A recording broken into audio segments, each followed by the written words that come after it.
எரேமியா 32:40, 41, 42. அவர்களுக்கு நன்மை செய்யும்படி நான் அவர்களை விட்டு பின் வாங்குவது இல்லை. அவர்களுக்கு நன்மை செய்யும்படி அவர்கள் மேல் சந்தோஷமாயிருந்து அவர்களை குறித்து சொன்ன எல்லா நன்மையையும் அவர்கள் மேல் வர பண்ணுவேன் என்று கர்த்தர் சொல்லுகிறார். கர்த்தர் உங்களுக்கு நன்மை செய்யும்படி பின் வாங்காம நிக்க போகிறார்.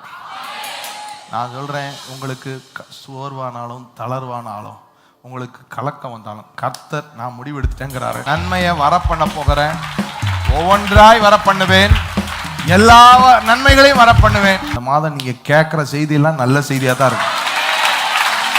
அவர் சொல்ல, நான் ஒரு நித்திய உடன்படிக்கையை பண்ணிட்டேன், இனிமே நான் பின்வாங்க முடியாது.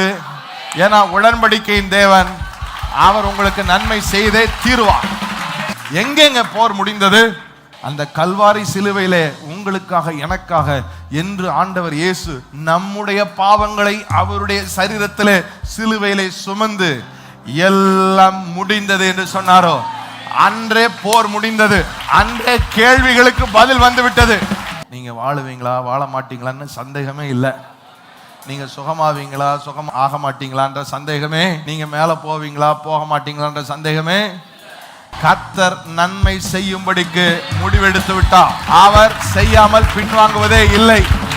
போர் முடிந்தது. கைதட்டி சொல்லுங்க, போர் முடிந்தது.